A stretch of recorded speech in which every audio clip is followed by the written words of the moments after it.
Assalamualaikum warahmatullahi wabarakatuh. Perkenalkan, nama saya Bunga Indasari dari Prodi Manajemen semester 1 dari Institut Bisnis Muhammadiyah.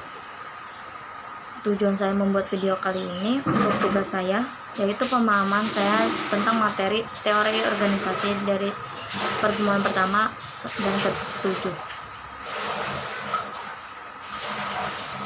Kita masuk ke pertemuan pertama. Pertemuan pertama dengan tema dasar-dasar manajemen. Pengertian manajemen adalah seni atau proses dalam penyelesaian sesuatu yang terkait dengan pencapaian tujuan. Fungsi manajemen itu ada 4. Fungsi perencanaan yang disebut planning, fungsi pengorganisasi disebut organizing, fungsi pengimplementasian disebutnya directing, yang keempat fungsi pengendalian dan pengawasannya disebut controlling. Fungsi planning adalah upaya untuk antisipasi kecenderungan di masa datang. Kedua, organizing adalah bagaimana strategi dilaksanakan dengan kondusif dan semua pihak terlibat dalam pelaksanaan secara efektif dan efisien. Lalu directing itu adalah proses implementasi program agar bisa dijalankan oleh seluruh pihak dalam organisasi, serta proses memotivasi agar semua pihak dapat menjalankan tanggung jawab dengan penuh kesadaran. Yang keempat, controlling adalah untuk memastikan seluruh kegiatan yang telah direncanakan, diorganisasikan, dan diimplementasikan dapat berjalan sesuai dengan target. Adapun fungsi operasional dari manajemen yaitu ada manajemen sumber daya manusia, manajemen produksi, manajemen pemasaran, dan manajemen keuangan. Manajemen sumber daya manusia adalah penerapan manajemen berdasarkan fungsi untuk memperoleh sumber daya manusia yang terbaik bagi bisnis yang kita jalankan dan bagaimana sumber daya manusia yang terbaik dapat dipelihara dan tetap bekerja sama dengan kita, berkuantitas dan konstan. Manajemen produksi adalah penerapan manajemen usaha berdasarkan fungsinya untuk menghasilkan produk sesuai dengan standar yang ditetapkan berdasarkan keinginan konsumen dengan teknik produksi seefisien mungkin. Manajemen pemasaran adalah kegiatan manajemen berdasarkan fungsinya yang pada intinya berusaha untuk mengidentifikasi apa sesungguhnya yang dibutuhkan oleh konsumen dan bagaimana cara pemenuhan dapat diwujudkan. Lalu manajemen keuangan adalah kegiatan manajemen berdasarkan fungsinya yang pada intinya memastikan kegiatan bisnis dilakukan mampu mencapai tujuan secara ekonomis. Kita masuk ke bab 2. Bab itu menjelaskan tentang manajer dalam kegiatan manajemen. Pengertian manajer adalah orang yang melakukan kegiatan manajemen dalam organisasi dijalankan seluruh pengemban tugas. Istilah manajer adalah direpresentasikan oleh istilah lain seperti presiden, ketua wapres, waketu, kabak, dan sebagainya. Tingkatan manajemen itu ada 4. Yang pertama top manajemen, middle management, supervisory, dan non-supervisory. Bab 3, lingkungan dan budaya organisasi. Organisasi adalah bagian dari lingkungan masyarakat. Kegiatan manajemen wajib diperhatikan faktor lingkungan terkait. Yang pertama internal, kedua eksternal. Lingkungan internal organisasi ada owner adalah pemilik sah akibat adanya penyertaan modal, ide, atau ketentuan lainnya dinyatakan dalam legalitas sah. Yang kedua, Board of Director adalah tim manajemen yang ditunjukkan oleh pemilik sebagai pengelola organisasi. Yang ketiga, Employees adalah unsur sumber daya manusia yang sangat dominan jumlahnya. Yang keempat, lingkungan fisik. Lingkungan fisik adalah sumber daya uang, sumber daya fisik, sumber daya alam, dan sumber daya informasi. Yang disebut lingkungan eksternal ada customer. Customer adalah secara langsung memanfaatkan dan menggunakan produk atau jasa perusahaan yang menimbulkan profit bagi perusahaan. Yang kedua, kompetitor. Kompetitor adalah perusahaan lain yang menjalankan bisnis yang sama. Yang ketiga, supplier. Supplier adalah pemasok bagi bahan baku untuk proses produksi. Yang keempat, strategi.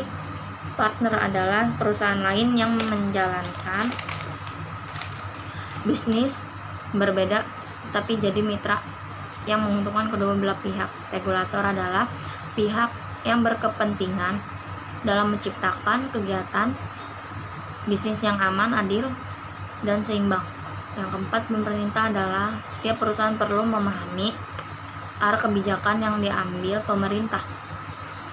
Bentuk kegiatan bisnisnya itu ada ekspor impor, lisensi, partner strategis, investasi langsung.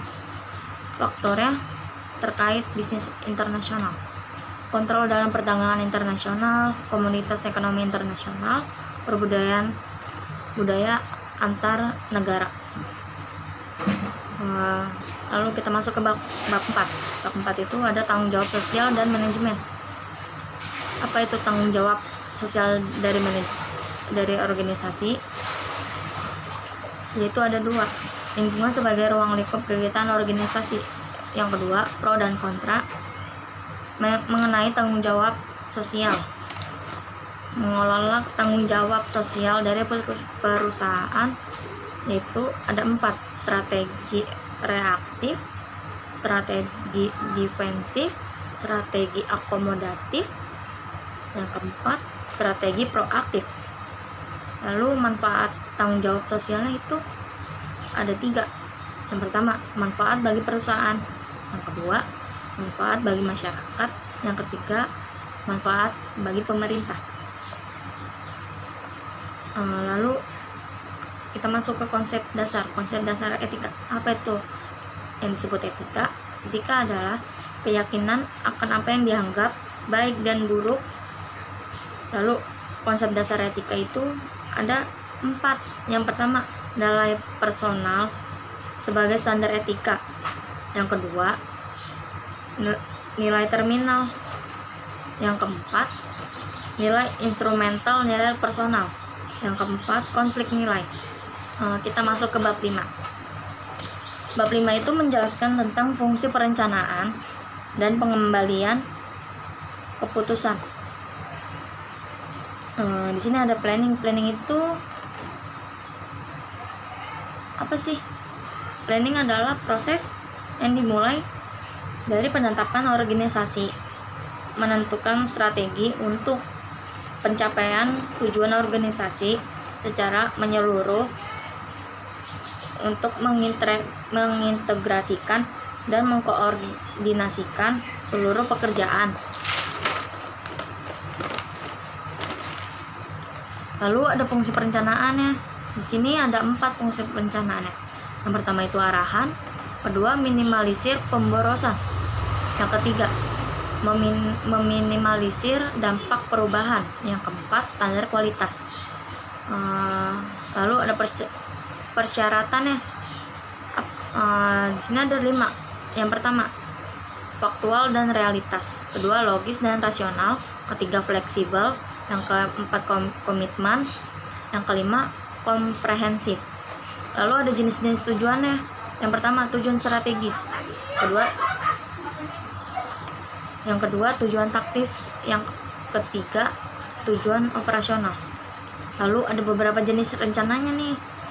Yang pertama rencana strategis jangka panjang, yang kedua rencana strategis jangka menengah, Yang ketiga, rencana operasional. Lalu ada jenis rencana dari frekuensi penggunaan, single use plans dan standing use plans. Lalu beberapa pendekatan dalam pencapaian tujuan. Sini ada pendekatan tradisional dan manajemen by objective. Apa itu manajemen by objective? Yaitu manajemen berdasarkan sasaran dan tujuan. Adanya kesepakatan bersama pimpinan dan bawahan untuk mencapai tujuan. Yang ketiga, Peter Drucker. Lalu ada alat bantu perencanaannya nih, ada flowchart, Gantt chart, dan part network. Apa itu part network? Di sini ada event, activity, time, critical path. Lalu masuk ke bab 6. Bab 6 ini menjelaskan manajemen strategis perusahaan. Pengertian strategis adalah rencana komprehensif untuk mencapai tujuan organisasi. Di sini komponen strateginya yaitu ada 3. Yang pertama, komponen yang berbeda adalah kelebihan nilai untuk perusahaan dibanding kompetitor. Yang kedua, ruang lingkup adalah lokal, regional, serta internasional adalah salah satu contoh ruang lingkup organisasi. Yang ketiga, distribusi sumber daya adalah memanfaatkan dan mendistribusikan sumber daya yang dimilikinya dalam menerapkan strategi perusahaan. Lalu jenis strateginya itu ada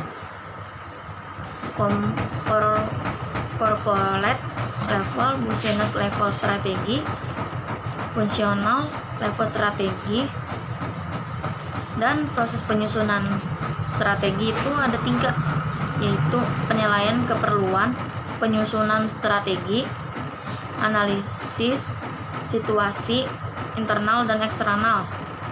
Yang 3 itu pemilihan strategi. Lalu kita masuk ke bab yang terakhir, yaitu bab ke-7. Apa itu dari tema bab 7 itu? Di sini ada desain dan struktur organisasi. Konsep dasar pengorganisasinya adalah manajer mengalokasikan keseluruhan sumber daya organisasi sesuai dengan rencana yang telah dibuat berdasarkan sesuatu kerangka kerja organisasi tersebut. Di sini ada 4 pilar pengorganisasian. Yang pertama, pembagian kerja. Yang kedua, pengelompokan pekerjaan. Yang ketiga, penentuan mekanisme. Yang ketiga, penentuan relasi antar bagian dalam organisasi. Lalu ada faktor yang mempengaruhi struktur organisasinya. Yang pertama, strategi organisasi. Kedua, strategi skala organisasi.